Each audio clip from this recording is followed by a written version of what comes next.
A big thanks to Squarespace for sponsoring this week's video.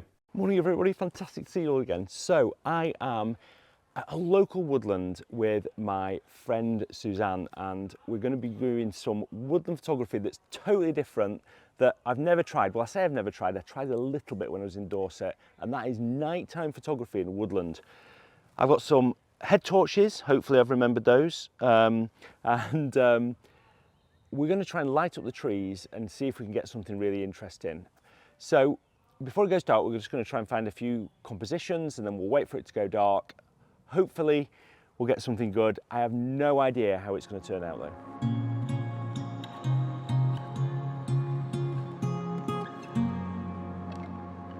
So the idea for this was all down to Susan. We'll chat to Susan later about it. I saw some photos that she'd done, which were just amazing. So what we're going to try and do now is see if we can find, what are we looking for? So we're looking for, it depends on the subject, we're looking for landscape images, which are, you're probably looking at wide lenses, big scenes that we can light up with lighting. Yeah. And trying to get that ethereal, nightly, painterly effect. Yeah. So that's the plan. That's the plan. So we found a tree, this one here, this twisted oak behind me. And like I said, I'm here with Susanna, and you've done this before, haven't you? I have, yeah. So I've done some night light painting photography, and it's not your typical astrophotography where you sort of paint the light of your astro shots. It's actually specifically focusing on lighting the woodland and creating compositions using light within the depths of the woodland. Yeah, and it's something that's it's really interesting because I've never done anything like this. It's a little bit more artificial.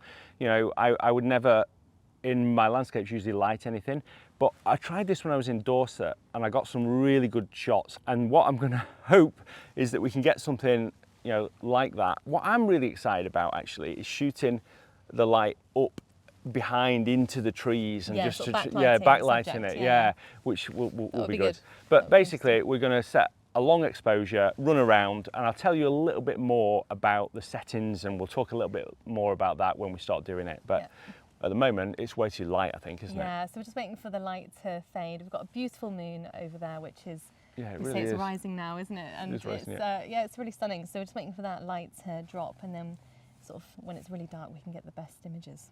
Cool.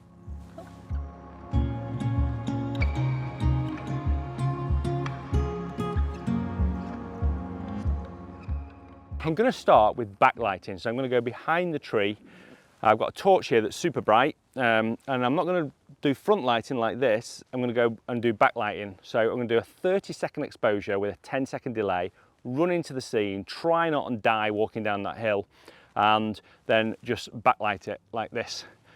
So this is going to be image number one. Let's see what happens.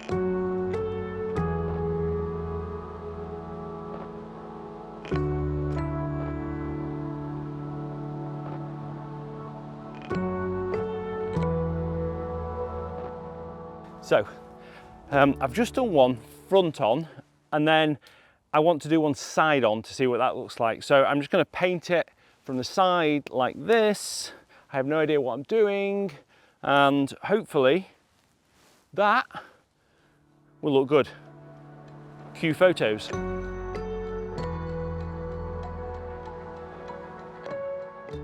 So this is so exciting to do, and it just proves in photography that there's so many different ways to do something.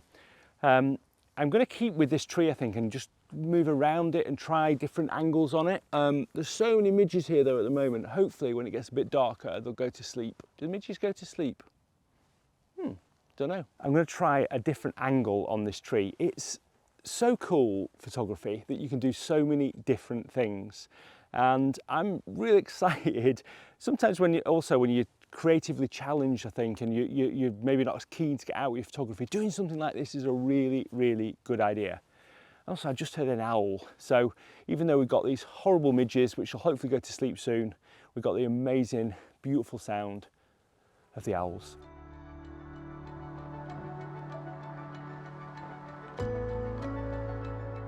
So I want to go through a few top tips. The first one is a torch. I use the Olight Perlum. Geez, don't shine it in my life. Don't shine it in your face is a good top tip. But this is really good as a head torch. I use it for climbing up mountains, but it's just great, and it's got an extra setting which is super bright. So if I double tap it, you can see how bright that is. It's incredible. So you need a bright light source. A head torch is good. Make sure you've got a bright one. I'll put a link in the description to this, like I say, and then you just need to not use it for a long time, which we'll get onto in a minute. The top tip. So when you're trying to frame it up, it's pitch black. You can't see anything. Even if you do it long exposure without any light, there's not anything there. Torch, so just shine it on it like that. You can see the composition that I've got here, and then you can get an idea of what it's going to be like before you do it. And then it's just like a lot of experimentation. There's going to be a lot of bad shots like these that you get. But I think this is going to be good because I've got these leaves here that are quite close. So I'm going to do a sort of bigger depth of field, I think. Try this.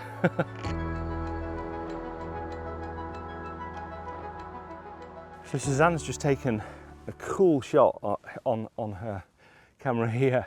So can you just explain what you've done there? Yeah, so I've got a set of 3 trees. You've got 2 in the background, 1 in the foreground to the right. The one in the foreground is curling over, and my plan is to have that one illuminated softly and the ones in the background even softer, so it looks like the one in the foreground is the dominant and the 2 in the background are emerging. So how I've done that is I've illuminated it using a long exposure in bulb mode. I've taken multiple images and I've illuminated different parts of the tree, the foreground, the background, and then my plan is to blend all of those images together.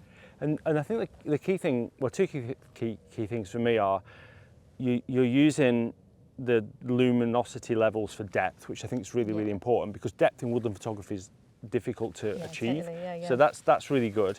And then the other thing is that I think it's quite subtle, the lighting, and you know, I think that's important because it's dark, to try and make it look a little bit mysterious. And I think that you can do that in the edit afterwards, obviously, but it looks really good. That the hard thing when you're using torches, head torches, lanterns, is that you don't want harsh light. You want it to look really soft, really painterly as much as you can, really. Yeah, cool.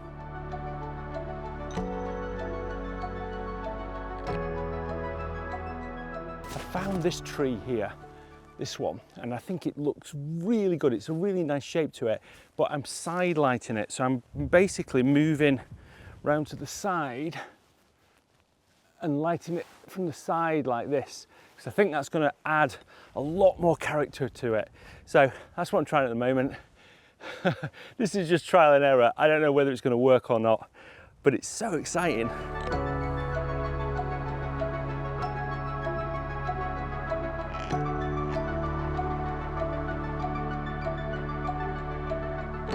So you were just shooting, and then you had a torch that was quite sort of like a little spot torch. Yeah. So can you just explain the difference? So it's always good to have different types of torches, because you might go to a shop and buy one thinking it will do the job, but actually they're all very different. So very similar lumens, but actually this one on the right here is quite bright. If you illuminate it, it brights everything up really well, but sometimes that can be too harsh. Whereas this one is a lot softer. So and it's actually a cool light, so it paints the scene and the trees really well, so you don't get that harsh light, and you can take your time with your exposure a little bit more and have the potential of blending images together. I think that, and looking at the back of your screen, that looks really nice, and I think it gives you a little bit more sort of artistic control, doesn't it? It does, yeah, 100%. Whereas this one, it sort of blasts it with light, whereas this one you can paint it on a bit like a paintbrush. I've got the blast it with light one. Yeah. Typical.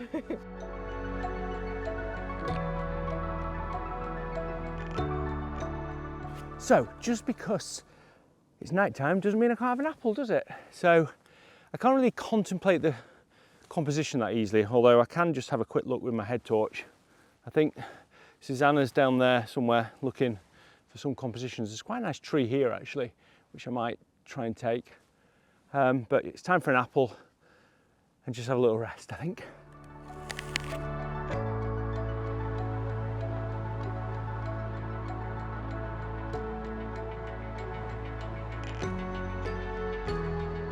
Okay, so settings. Exposure doesn't really matter in terms of your shutter speed. So you could have a 1 second or a 100-second exposure, if there's no light there, it's not going to make any difference to the overall exposure. So what I've been doing is shooting at 20 seconds and then just lighting up the bits that I want. It's the aperture and the ISO that make the difference. So I've shot at ISO 64 because I want the best quality image, and I am shooting at between f10 and f14, usually around f10. And then it's all about the exposure, is all about the brightness of the light. So it's how long the light's on and how bright the light is. And you just got to experiment and see what happens.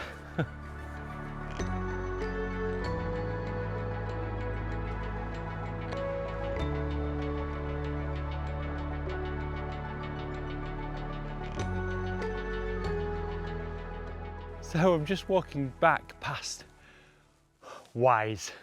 So it'd be rude not to take a photo, wouldn't it? I'm going to sidelight it, I think.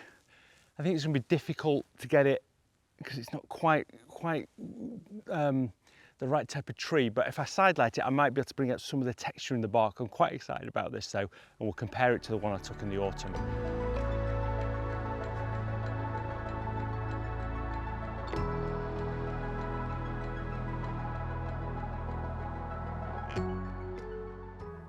So I hope you enjoyed that. I just want to talk a little bit more about how I edited these photos in a second. Before I do that, I just want to say thanks to this week's sponsor, and that is Squarespace. If you're looking for a website or a domain, then head over to Squarespace. I've used them for years and years now. In fact, my latest offer at the moment, my summer 50% off, where you get 50% off all my digital courses, is done through Squarespace. So I updated the homepage, as you can see here, so that it just shows that offer. So if you're trying to make a living out of photography, then creating a website is just a must-do thing, and Squarespace make it super easy. You can get 10% off if you use offer code Nigel or go to squarespace.com/Nigel.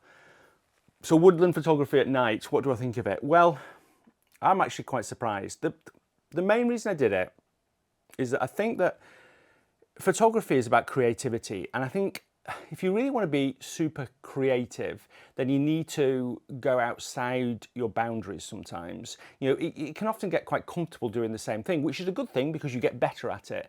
But at some point you reach a limit. And I feel a little bit with my photography that I want to sort of explore different areas. I've been doing a little bit more wildlife photography, all in the hope that it's going to help my landscape photography, my core landscape photography, which is the thing I love the most. And doing this was really outside my limits. I was speaking to Susanna about it. She's done it before. I really liked the photos she did. She agreed to help me out a little bit, and it was really good fun. So, you know, it was also quite spooky in the woodland, but, you know, it was just fantastic to be walking around the woodland and doing this. It almost felt like I was a kid again, just doing something I probably shouldn't do, which was good fun.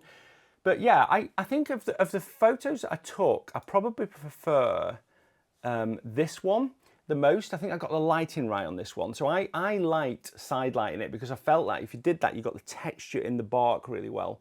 So you can see the textures worked really well in the bark. I actually quite like that the leaves are moving in the background. It gives that eerie feeling to it. And I like the fact that there's a little bit of sky in this as well, which is unusual because I've tried to sort of get rid of the sky in most of my woodland shots. But in this one, I think it's worked pretty well. So I think I could have had a little bit more of the bottom on it, but it's pitch black. It's difficult to get it right. But I like that. I also like this one as well, quite a bit. I feel like I could have just been a little bit further round to the side to get more of a look like this one on the trees. And then this one, Wise, I feel like this probably is the worst of the three. I just don't think it's the right type of scene for it. The autumn Wise, as you can see here, worked a lot better. But the key thing, I think, is that you're obviously exposing with the light, not your camera really, apart from the aperture and the ISO, but the shutter speed you can have for 30 seconds and just paint it as much as you want. When you switch off the torch, then you're obviously not exposing much. So that's quite easy, easy part of it. The tricky part of it, I think, is getting the lighting right, and I preferred side lighting, so lighting it from the side like this one. Make sure you go and check out Susanna's work. I'll link all her socials in the description. And if you are looking for 50% off any of my digital courses, then I think this is your last day to get 50% off any of my digital courses. Thanks for watching. As you watch this, I am just coming back from Iceland, where I've been doing some exciting things. I suspect I'm probably going to get back to my camper van now. I've got so much to do on it, but I've also got so many videos to show you, but they're all just not quite complete. Okay, that's it. Until next Sunday, bye.